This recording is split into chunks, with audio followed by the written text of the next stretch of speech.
Hi, this is your mortgage guy, Dave Steinberg. We're here today with Robert Oppenheimer. Bob is a past president of New Jersey Realtors. He is past president of Bergen County Realtors.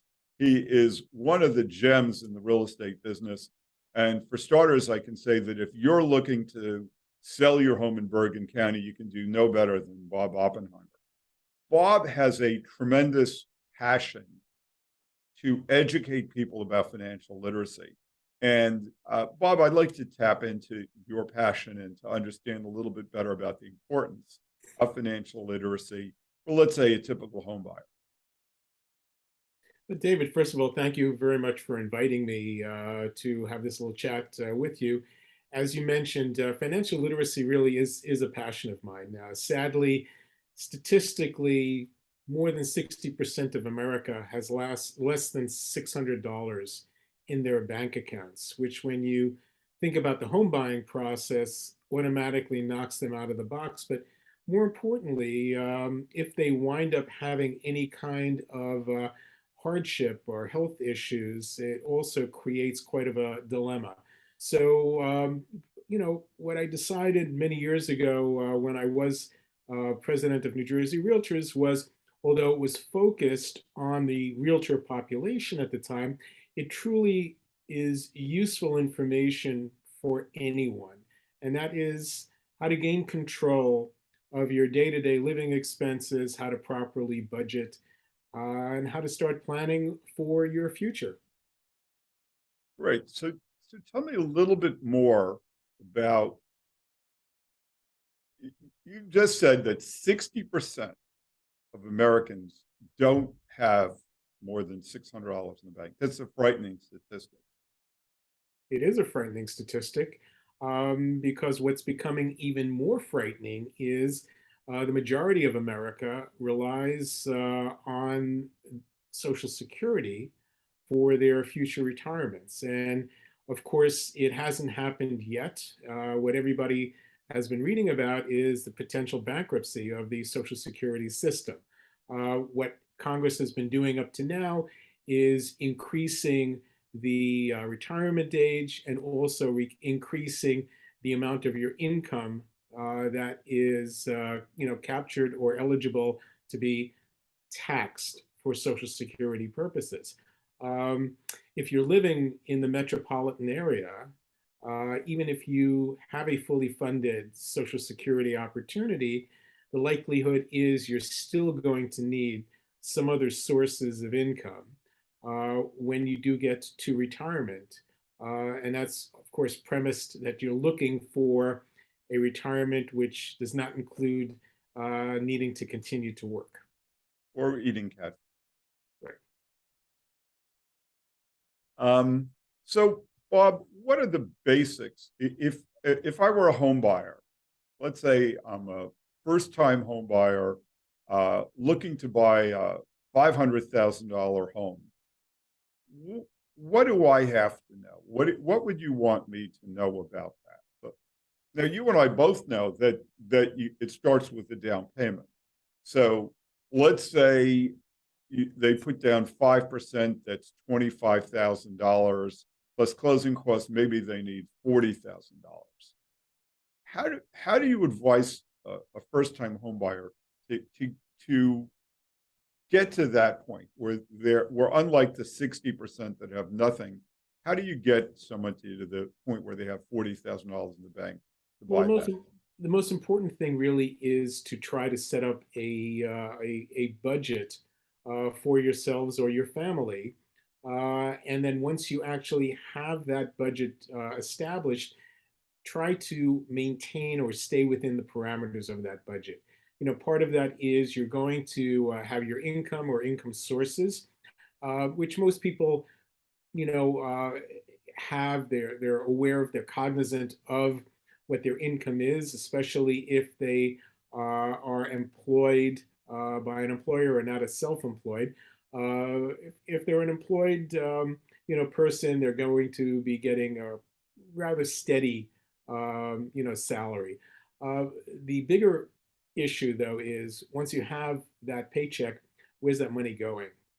And that's where the majority of America starts to kind of have major issues. We can digress and start talking about wants and needs. That's really getting more into the weeds of the budgeting process.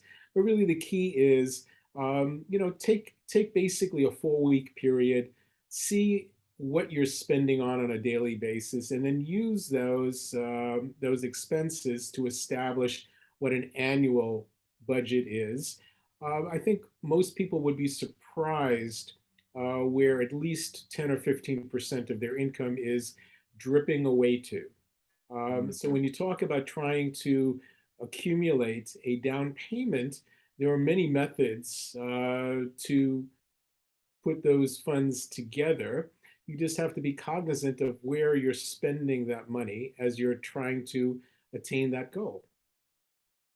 That's a great point. So if I'm hearing you correctly, Bob, what you're saying is that you start from a data collection point, that for a month you start collecting data, you start watching where you spend money, and then use that starting month to drive a 12-month budget. Is that about right? That is about that. That's exactly right. It's very much on point. Once you have that information, you can then look forward, and month to month it may not be exactly the same, but what you don't want to do is get too much into data collection where every month you're starting to, there are people that enjoy doing that, great, but it's more of a detriment by doing that. Really, collecting 4 weeks worth of data will give you the typical monthly expense outlay. Hmm. And then, so now the other part that I heard you say is that a lot of people aren't aware of where they're spending money voluntarily. And Correct. if you're going to move from a a home renter to a homeowner, you've got to get control over that. So you start building that savings account. So I'm going to throw the question back at you, David. So we have rise in mortgage rates and what that has done to the affordability of owning a home. Um, let's say we look at a property where, Let's keep with that $500,000 home. okay, fine. So what would the increase in monthly outlay be from 6 months ago to today? Well, great question. You know, I without looking at a calculator, it's a little bit hard. But today we're looking at, just to use a round number, if somebody's borrowing $450,000, they're probably looking at a payment of $2,200 plus taxes and insurance. Let's say $3,000 all in. It, back when the rates were closer to 3%, that probably was $500 a month less than it is today. So Okay, so that's a let's, that's a huge number. well, But what it, I would say is, in terms of our conversation, many of the people I see are not getting sunk by the qualification. They have the income.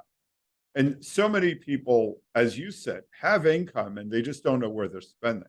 So if you have somebody who's, well, let's say somebody has a partner, wife, spouse, whatever, and the two of them are looking to buy a home, they probably have enough income to buy that starting home. The problem often is they don't have the savings. And one of the things that I tell people is to imagine they're on a diet. And so, in fact, what I try to do is say, well, if you were paying $2,000 a month in rent today, and a year from now you're going to spend $3,000 a month for your mortgage, how about start living today like you are paying that $3,000 a month? And that's the advice I've given people.